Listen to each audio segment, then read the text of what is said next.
So, hallo zusammen und herzlich willkommen zum Video, wie tausche ich die Scheinwerfer beim Audi, beziehungsweise wie tausche ich dann auch die Lampen. Ihr hattet ja in den letzten beiden Videos gesehen, wie ich hier schon einiges auseinandergenommen habe. Bedeutet, gewisse Sachen werde ich jetzt aus den anderen Videos reinschneiden. Zum einen den Ausbau der Rathausschalen. Die sind hier innen drin mit so kleinen Schrauben gesichert, die kann ich euch gleich einmal zeigen. Die Schrauben müsst ihr alle lösen. Hier innen in der Rathausschale, dafür am besten das Rad abnehmen. Wenn ihr die Schrauben alle gelöst habt, könnt ihr die Rathausschale rausnehmen. Die Schrauben der Rathausschale sehen so aus, sind hier innen drin solche, das hier waren Torx. Die Kamera stellt natürlich nicht scharf, aber es sind auf jeden Fall Torx-Schrauben, relativ klein und kurz. Wie gesagt, damit ist die Rathausschale gesichert. Ich schneide euch jetzt mal rein, wie ich die ausbaue.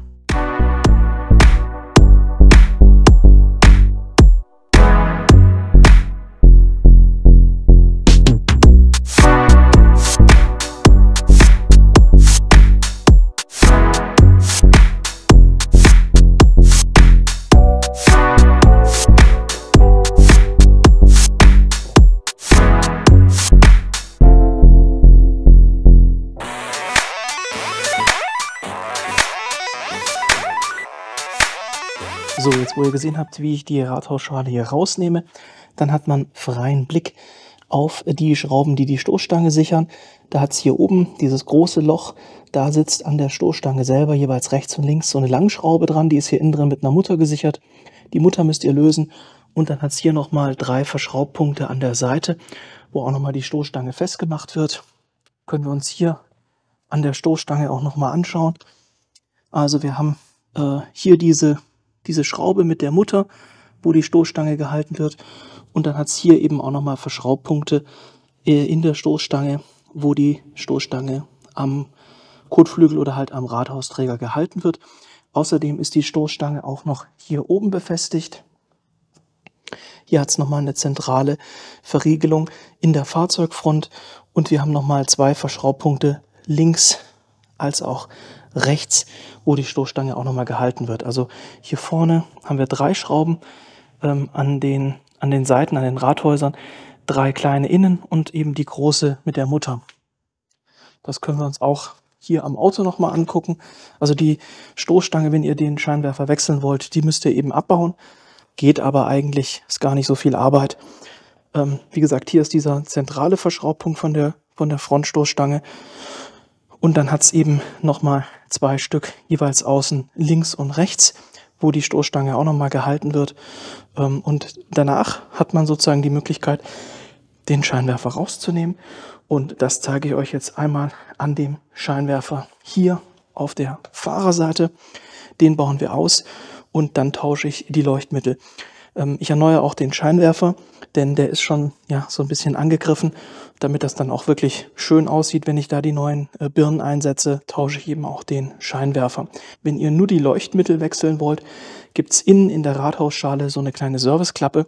Dann könnt ihr das über die Serviceklappe machen, ist aber ein ganz schönes Gefummel. Ihr werdet nachher sehen, wenn ich die beiden Lampen tausche, dass es selbst im ausgebauten Zustand mit, sag ich mal, normal großen Händen recht schwierig ist. Jetzt schauen wir aber erstmal, wie wir hier den Scheinwerfer ausbauen. Wichtig ist beim Ausbau, seht ihr dann auch gleich jetzt im Zeitraffer, dass ihr dieses Teil hier vorne auch löst, denn das sozusagen verhindert, dass ihr den Scheinwerfer wegziehen könnt. Das heißt, diese Schraube und diesen Halter, den müsst ihr auch lösen.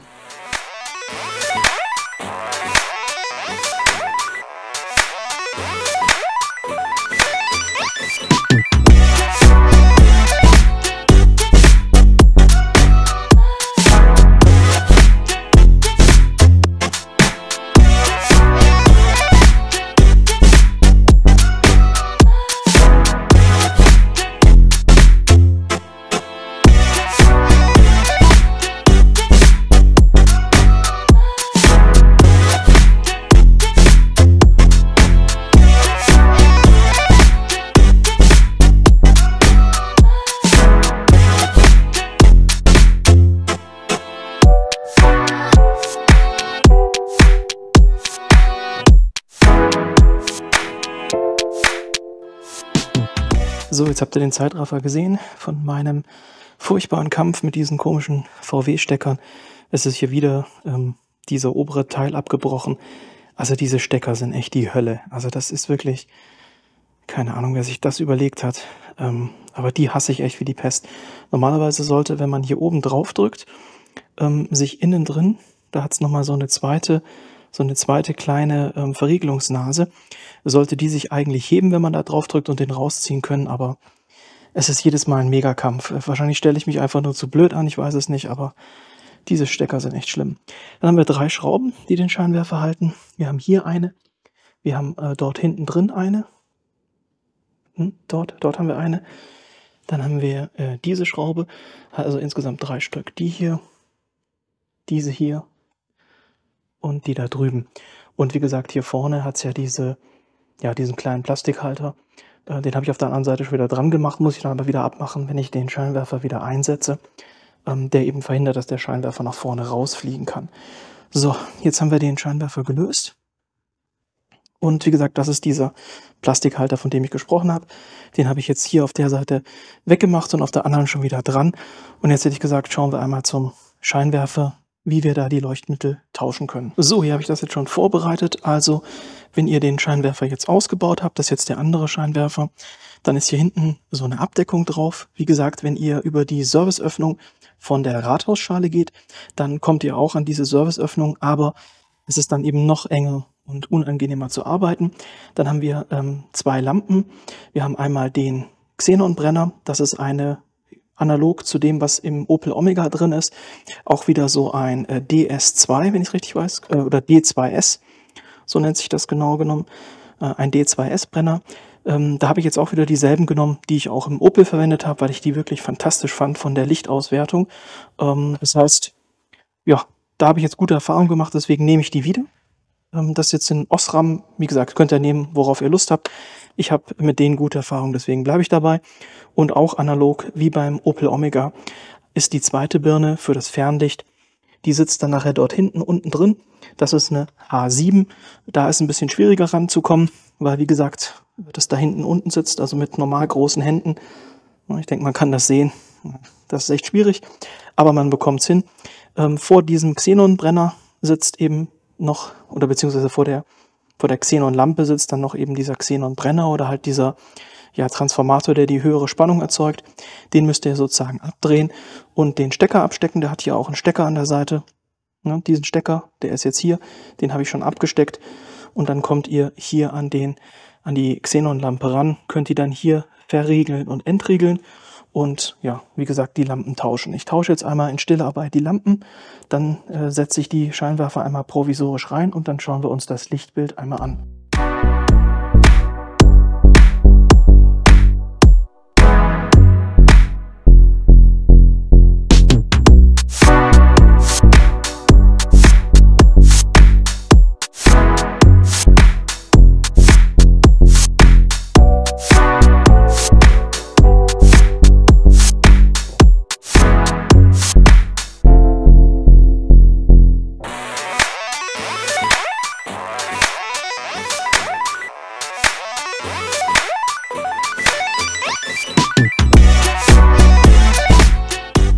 So, also jetzt im Zeitraffer habe ich es nicht geschafft, das einzufangen, wie ihr diesen, ist ja nicht der Brenner ist ja die Birne, diesen Inverter oder wie auch immer man das nennt, also dieses, Hochspannungskonvertierungsteil, mir fällt jetzt der richtige Name nicht ein, ist schon spät, habe hier gerade einige Zeit damit verbracht, den einen Scheinwerfer einzustellen, sage ich euch auch ein kleines bisschen was gleich dazu, aber Thema Zeitraffer, also hat eine Weile gedauert, bis ich den Mechanismus verstanden habe und der ist auch ein bisschen fehleranfällig. Hier innen drin haben wir so kleine Nasen und einen Ring und wir haben das einmal hier oben, da ist das fix und wir haben das da hinten drin oder beziehungsweise da innen drin an diesem gelblichen oder so leicht, ich würde schon sagen, dass es ein Gelbton ist, vielleicht war es auch mal weiß, ich weiß es nicht. Auf jeden Fall haben wir zweimal diese Aussparungen und so wie es jetzt hier zu sehen ist, dass die direkt übereinander liegen, die beiden Löcher oder die Aussparungen, so muss das sein. Denn hier am Brenner haben wir ja an der Seite so eine Nase, rechts und links. Und diese Nase muss hier in diese Aussparung greifen. Jetzt ist es teilweise so, deswegen habe ich am Anfang, als ich im Zeitraffer das nicht geschafft habe, immer so Schwierigkeiten gehabt, das hier richtig anzusetzen. Und zwar verhakt sich dieser Mechanismus manchmal beim Abdrehen. Das ist bei mir passiert. Das heißt, der untere Ring, der ist ja beweglich. Und da war es so, dass die Nase leicht verschoben war. Deswegen konnte der Brenner nie ganz in beide Nasen eintauchen. Deswegen konnte ich es nicht verriegeln. Außerdem ist es wichtig, ihr müsst diesen Konverter hier aufsetzen, bevor ihr das Kabel anschließt. Also erst den Inverter aufstecken, verriegeln und nach dem Verriegeln dann erst das Stromkabel anstecken, weil mit Einstecken des Stromkabels verriegelt sich auch nochmal dieser Ring da drin. Also hat echt jetzt ein bisschen gedauert, bis ich das gecheckt habe, wie das funktioniert. Wenn ihr den Ring bewegen wollt, nehmt ihr euch am besten so einen kleinen Splint oder irgendwas. Damit könnt ihr den dann verschieben und wieder in die richtige Position bekommen. Ansonsten kriegt ihr das nicht draufgesteckt, so wie das bei mir im Zeitraffer zu sehen war.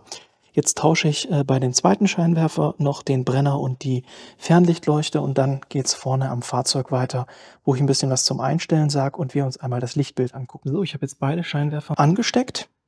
Wir sehen jetzt hier das neue Xenonlicht. Finde ich, sieht sehr, sehr gut aus. Hier drüben können wir das natürlich auch noch mal ein bisschen sehen. Allerdings, ja, wie gesagt, wird sich das dann erst bei Nacht wirklich zeigen. Aber das hat zumindest jetzt alles funktioniert. Den Scheinwerfer hier auf der Beifahrerseite habe ich auch schon eingestellt. Das heißt, hier habe ich das jetzt so gut eingestellt, wie ich eben konnte. Ist auf jeden Fall, sitzt jetzt ein bisschen besser als vorher. Aber das ist so eine Geschichte mit dem Einstellen. Ich mache jetzt nochmal das Licht aus und dann erkläre ich euch mal, wie ich jetzt herausgefunden habe. Ob das vielleicht auch noch andere Möglichkeiten gibt, weiß ich nicht. Aber so habe ich es jetzt eben geschafft, die einzustellen. Ist ein bisschen tricky. So, wir haben insgesamt 3 Schrauben zum Befestigen des Scheinwerfers. Einmal die Schraube hier an der Stelle.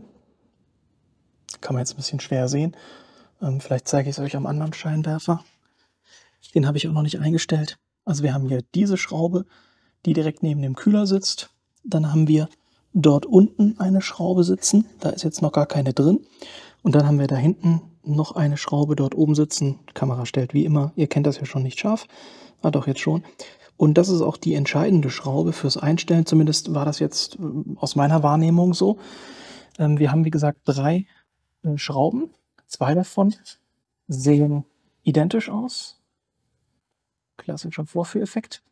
Und zwar, eine habe ich ja jetzt schon eingedreht. Wir haben 2 Stück von diesen hier, die sozusagen ja so ein spitzes Ende haben und eine etwas längere mit so einem, ja, was ist das, Sechskantende.